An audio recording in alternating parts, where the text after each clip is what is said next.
in the history of bigotry and bigoted movements, there's no movement or action targeted at a group that um, isn't backed by some sort of reason, not good reason, but reason or excuse or argument. And the rise of anti-Semitism in the world today, the fact that we are effectively living in 1930s Germany, all over the West, is has its own reason and its own argument, and of course, those are to do with Israel. And the extent of it we saw very clearly last week with the terrorist attack in DC, where two Israeli diplomats were murdered, and the world, the anti-genocide crowd, rejoiced because Jews were targeted.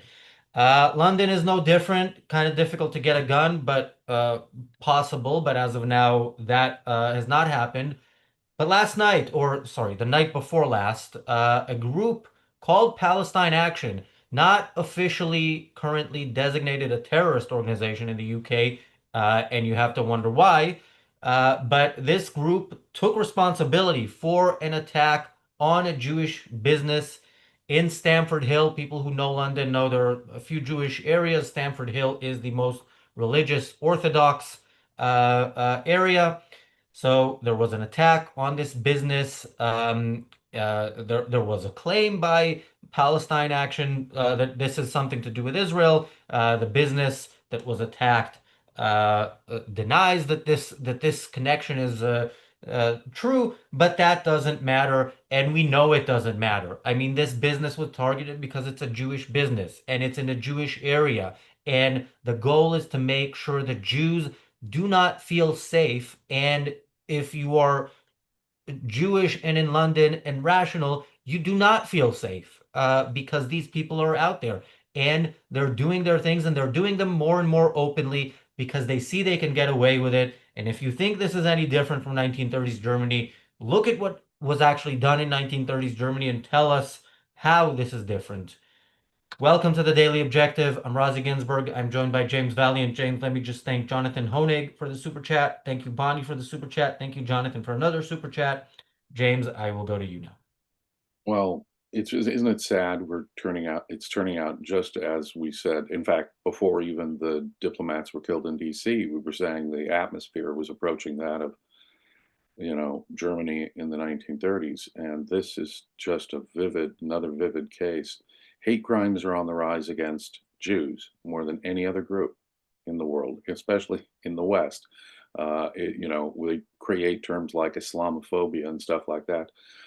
But we're also seeing that it's not confined to Muslims at all, are we? This kind of violence is now spread to every other, leftists in general on this particular issue, but also extreme rightists like Candace Owen and people like that. What we're seeing is a bipartisan rise on the part of bigotry. That's the only word for it.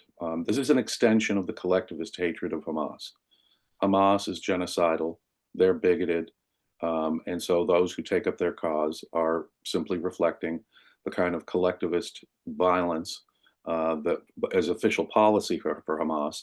But now we're seeing it spontaneously occur across the West. And that is terrifying. We are living in a world in which people are trying to intimidate people simply because they're Jewish.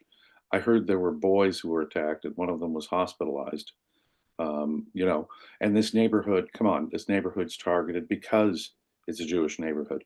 In my country, you'll see places like Brooklyn or Skokie, Illinois being targeted because, of course, Jewish people live there. Orthodox Jewish people live there.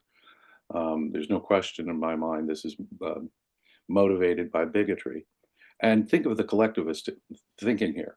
We can't blame the Palestinians for what Hamas does, but we can blame what Jewish people in London or Jewish people in Brooklyn or a young couple who happens to work at the Israeli embassy in DC. So the logic of your Piers Morgans who say, oh well, look at the women and children are being hurt in Palestine, which is of course we've taken on the bullshit that argument basically comprises, but that is exactly the logic of these Hamas supporters. It's Jews in general. And I don't care what your particular, if you could be a child, you could be a little boy and you'll be attacked. You could be a young couple getting ready to get married. I mean, who's going to, the diplomats in DC, the young man was going to, he had bought a ring. He told his family he was going to introduce his new fiance. That's why they were going to Israel. But they're blamed. Oh, but wait, October 7th. It's the very people who want peace with with Palestinians, and I put that in quotes, who were attacked. Who were attacked. No, being Jewish is the crime. Being Jewish is the problem. Doesn't matter whether you're a little boy in London. It doesn't matter whether you're a young couple in DC. It is being Jewish is the crime. So these people have, in their support for Hamas, fully adopted Hamas psychology, collectivism, and violent tactics. Yeah, now this attack, the other attack that you're referring to, it was an attack on Monday. Three Jewish boys were attacked in Hampstead Station in Northwest London by a group of 6 or 7 people. So yeah, uh, and we see, we see this every day with the anti-Semitic trolls in our chat. Of course, I always say Jews are in danger in the West, but probably not from the basement dwellers who spend their time going on pro-Israel podcasts and No, neither from the and threatening journalists us. either. It's Uh, not the journalists who are going out and defacing synagogues, attacking people, threatening people, putting people in hospitals, shooting them on the streets of my capital. No, of course not. But you know something? They are part of the whole thing. They are encouraging it, they're justifying it, they're providing rationalizations for it. And so, no, if they're not involved in the crime, you can't put them in prison for the crime of attacking Jewish boys or destroying Jewish businesses or attacking embassy workers in DC. But look at this pattern that's developing. That's what's disturbing me. We're right now, just in the last couple of weeks, we're experiencing increasing violence directed specifically at Jews, regardless of their own connection to whatever's going on. Uh, as I say, the very same kind of bigotry you'll get here from Hamas. And there are people who are perfectly willing to sympathize with it, justify it, encourage it, egg it on. When you get BS stories about 14,000 babies are going to starve within 48 hours, so like the show yeah. we handled last week, what do you expect? What do Yeah, you the expect? 14,000 again. Last week when we did this, we talked about the 14,000 babies. We talked about the prime ministers of the UK, Canada, and the president of France issuing a statement that Hamas approved of. And the next day, we talked about a terrorist attack in DC, immediate aftermath of those things. And you were talking about left-wing violence. Now, when it comes to Israel, of course, there's also right-wing violence. Both sides, the far ends, at least of both sides do hate the Jews. But not to preempt next Thursday's show. Next Thursday is the fifth birthday of the Daily Objective. So we're gonna do a bit of a throwback to episode 1, which was titled "The Riots." This was during the Black Lives Matter riots in the U.S. And we're gonna talk about the journey over the past 5 years of rioters from Black Lives Matter to the Free Palestine movement. People, of course, should go and preemptively like that, so it gets viewed by many people. But yeah, this is across the board. I've said this from the beginning. When you talk about the pro-Palestine people in the West, remember that those who are on the side of savages are also savages. So some of them will just block the street and chant nasty genocidal slogans. And yes, Free Palestine is a genocidal slogan. And of course, from the river to the sea, Palestine will be free, which is out of Hamas's charter, a genocidal organization, is a genocidal slogan, which is why 100% of people who are pro-Palestine are pro-genocide. And if you are anti-Israel, that is what it means to be pro-genocide. You are siding with people who say in no uncertain terms that what they want is the extermination of the Jews and act accordingly. Remember, October 7th, we have to keep reminding this. It was Hamas, and then it was thousands upon thousands of random Palestinians who heard of opportunities to kill Jews. And the others who didn't have the balls to do it went to the streets and celebrated in the streets. This is a society that is united around genocide. So if you are against that, you stand with Israel. And Chance, if you use the word, to mean whatever it wants, whatever you want it to mean, then yeah, you're not worthy of the having a chance of becoming conversation. increasingly anti-Semitic in my country in protests, they're directly saying, we don't want no Jew here. Jews go home, kill Zionists, eradicate Israel. I mean, they're saying it out loud.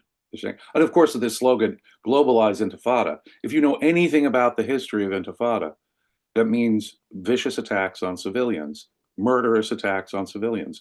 So if you want to globalize that, if it's beyond Israel or the West Bank that you want an intifada, well, ladies and gentlemen, what you're asking for is violent attacks on civilians, um, regardless of their position with regard to this. It's bigotry. It's sheer bigotry. Globalized intifada is a call for violence against Jews, Jewish civilians in particular. Yeah. By the way, the troll in the chat, I'm not going to address you again, but you can spew your anti-Semitic venom to some extent. We of course do not owe you a platform, and if you spam, you will be gone. But yeah, this is something we also notice.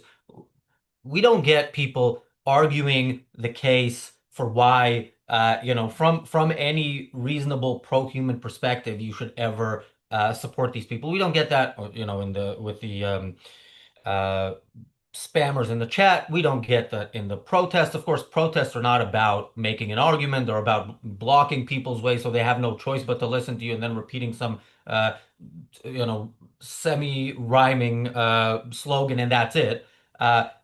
But yeah, because when these people actually act, it is actions like the targeting of a group for being a group. And again, uh, you if you are going to be a consistent about certain things, consistent, for example, about this idea that uh, settler colonialist thing. Why don't they say that in this country to everybody who's not white? Wouldn't that be the consistent thing? Wouldn't aren't so what makes, I'm not going to say the likes of me, but people with my skin color or darker in this country, not settlers, but the Jews in Israel, settlers. What is the difference? And the difference I can see in terms of societies is Arab society is a society that if they say all of this is ours and we'll kill you if you try to live in it, that makes it okay for them to get rid of anybody they don't want. And it's a In the total West, we're civilized, therefore this is somehow immigration and I don't know, race mixing. I don't know what to call it even when you talk to bigots. That is somehow okay. yeah, no, Jesus, we're living in a world in which, what's how much long does Israel have to live? I mean, it's been 80 years now, Israel's been in existence. How many generations get to pass by before you just start settling the debts? I honestly think that the Brythonic people should be complaining about the Anglo-Saxon invasion in the 6th century. Anglo-Saxons go home. Angles and Saxons, and Jews, of course, invaded uh, uh, Great Britain, the island of Great Britain, back in the 6th century. So I'm waiting for reparations for the Brython, the indigenous Brythonic people against the Anglos. Oh, and then there was that Norman invasion that happened in 1066.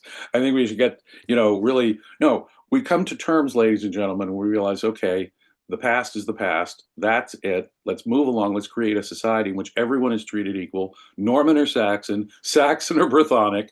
And when does Israel ever gonna get that benefit? Now, of course, Jews have been in the area forever, but I don't hinge it on, and this shows the absurdity of hinging it on some ancient history. And Israel is a fact. Jews have been living there for centuries. It's time, and when people say, from the river to the sea, what they are advocating is simply anti-Semitic bigotry. They are calling for the death, more and perpetual violence against a group of people simply because they are Jews. Uh, Before you were born, Razi, there was a state of Israel. Before your parents were born, there were Jews in the area. At what point do you say, okay, we have to live in peace together? Everyone has rights. No, because these people don't believe in rights. Hamas doesn't want to set up a pluralistic society in which everyone has freedom of religion, freedom of thought, freedom of speech. No, they're opposed to freedom. They're opposed to liberalism. They're opposed to the liberal order of Western civilization that has existed since the Enlightenment. And the arguments are sheer collectivism, sheer bigotry. And so do not be surprised when you have violent attacks against Jews in Britain, in the United States, and that is scary. A scarier time of violent bigotry than has existed in my lifetime in the English speaking world. Terrifying.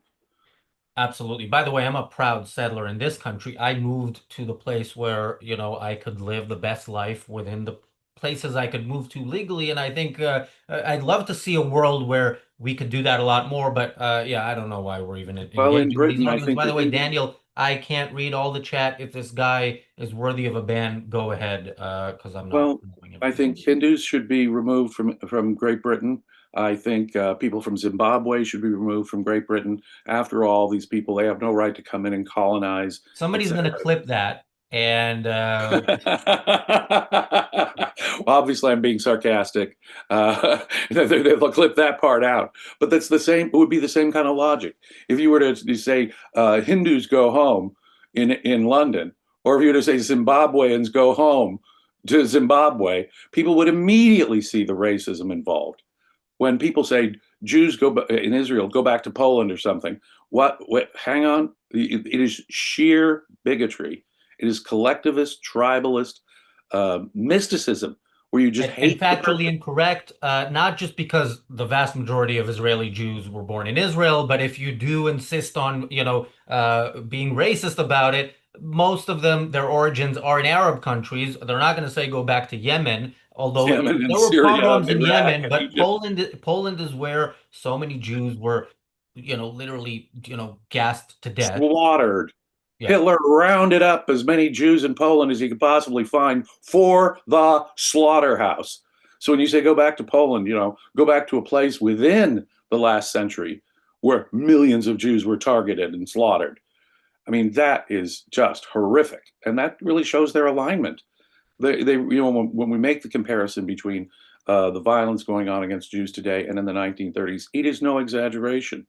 These people have precisely the same kind of animus, the same kind of collectivist hatred uh, courses through their veins as coursed through the veins of Nazis in the 1930s.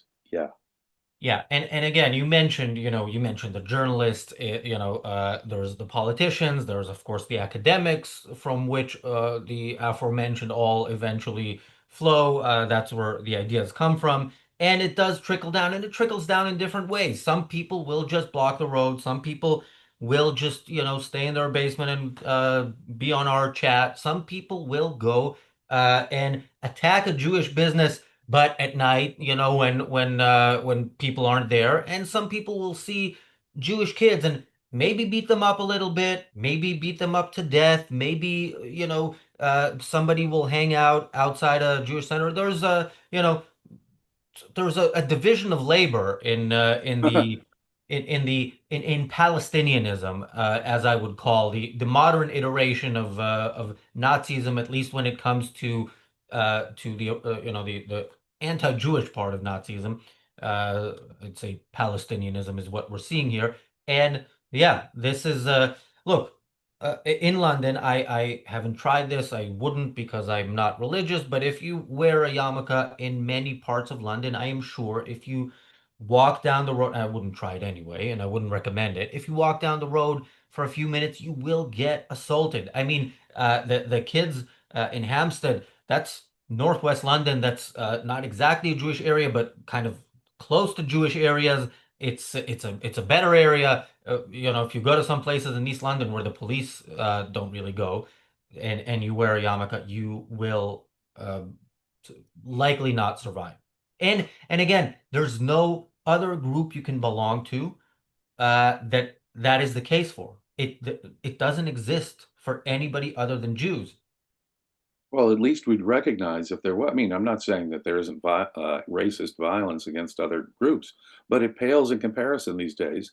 I mean, as I've said repeatedly, the motivated hate crimes in my country, whether they're vandalism, threats, or actual literal attacks on people because of their religious or racial identity, Jews are by far the biggest victim, and I mean by multiples, by far. It is not African Americans. It is not, and we're seeing it everywhere too. In Canada. People are afraid to be just walk out and be identified as Jews. People in London, people in D.C., people in New York City, in Brooklyn. There are communities, Jewish communities in Brooklyn that absolutely. I mean, if you're within the Orthodox area, maybe it's safe to walk around, making it plain from your dress that you're an Orthodox Jew. You step out of those areas in Brooklyn, and suddenly you better be looking over your shoulder because you might get threatened, assaulted, and the least you might face is some anti-Semitic slur being thrown at you. So it's becoming a dangerous, dangerous world in what should be the most civilized parts of the world, like Great Britain and the United States. Yeah, For, yeah. And for, again, uh, can you repeat the last part? I think I spoke over you. What was the last thing you said? oh, I put civilized in air quotes. Oh yeah. Yeah, and that's the scary part. We talk a lot about, the issues of Muslim immigration in Europe and so on, and that is a concern, a huge concern. But we got here somewhere, somehow, and we got here somehow in the US as well. And that somehow is bad ideas at home. And so even without Muslim immigration and in the US, it's nowhere near as big a problem as it is in most of Europe.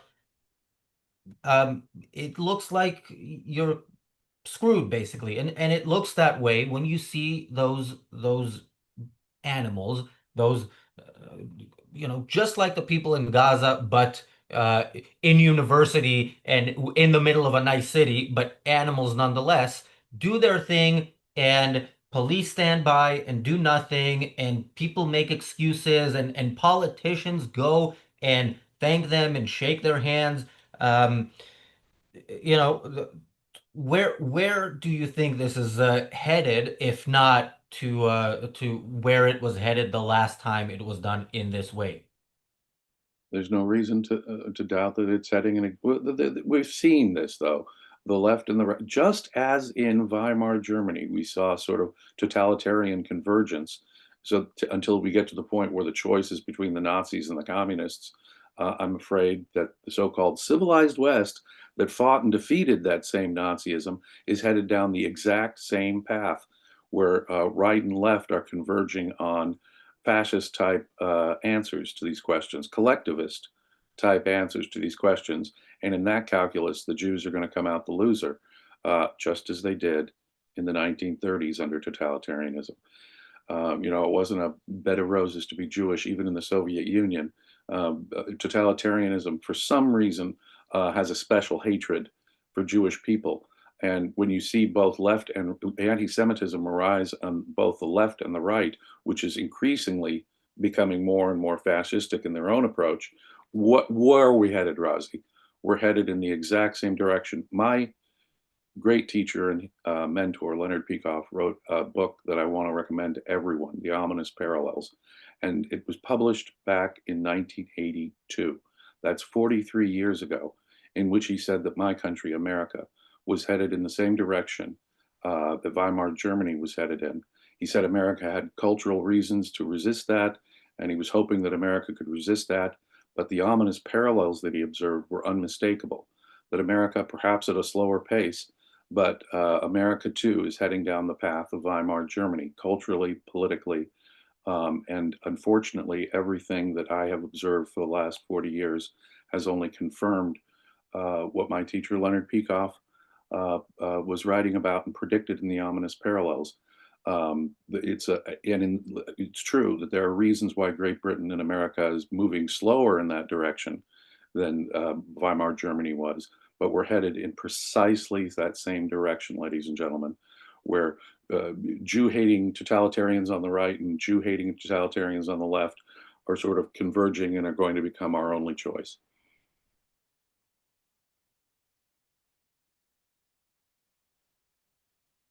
Yes, unmuting. I don't always remember to do that. Yeah, and you know, people who got into objectivism um, before October 7th, read the ominous parallels, thought, okay, he's warning about something here that might happen, and I think you don't read it the same way nowadays, since October 7th. You read it as we're here. And that is absolutely a terrifying thought. Thank you, Jonathan, for another super chat and for your continued support for and participation in all this Zionist propaganda. It is making the trolls go mad. Uh, one of the trolls says, James, you're a shame to our country. This is a pro-Hamas troll, so just so you know, James, Hamas supporters do not want you in America. Uh, Right. So they'll cast their net even wider, you see. I'm ashamed to America. No, I am defending American values of individualism, freedom, capitalism. Okay. And what I think really gets under these people's skin is that Israel, comparatively, are the representatives in the world today of those same values: modernism, freedom, individual freedom, capitalism.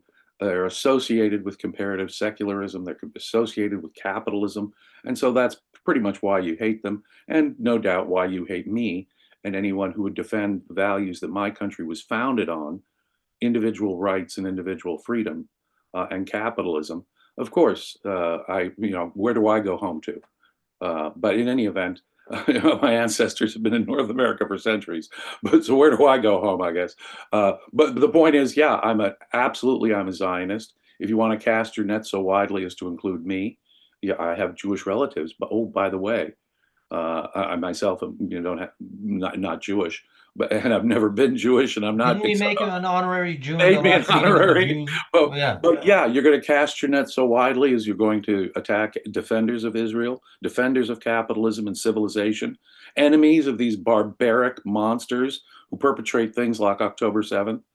Uh, okay, that's America. That's pro-America.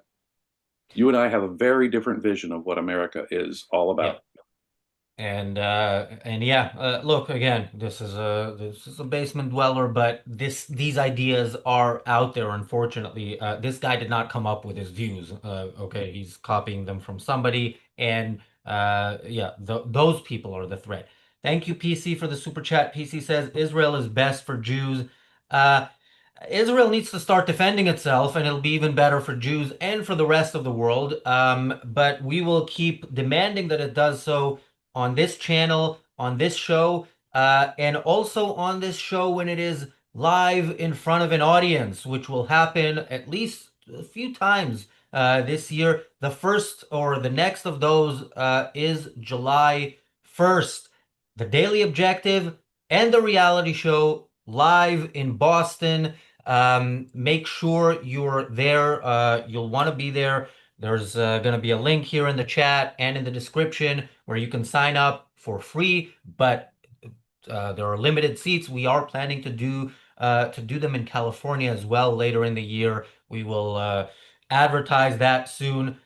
Make sure you show up. Basement dwellers, you are also welcome to exit the basement for the first time and troll us in person. Not really. We will kick you out. Not unceremoniously. Anyway. All right. Yeah, like just like in Boston today, we also have two shows. So the reality show is coming up. James, parting thoughts? Please, my Jewish friends, whatever your beliefs happen to be safe out there. It's getting incredibly scary. And when it's scary for Jewish people in London and New York and Washington, D.C., it's scary for Jews all over the world. This is why we need the state of Israel, and a state of Israel that will stand up with confidence for itself. But those are my final thoughts. And I would just urge everyone, please, if you see anti-Semitism, report it. If you see something, say something. This has to be stopped. And I'm losing confidence in our cultures and our governments to protect Jewish people in their own countries, but because we see it more and more happening. But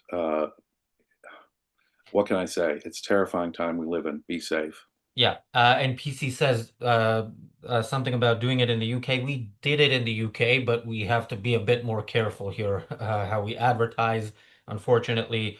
Um, but yeah, anyway, thanks, James. Thanks, everybody, for watching. The reality show starts in a couple of minutes. Be safe.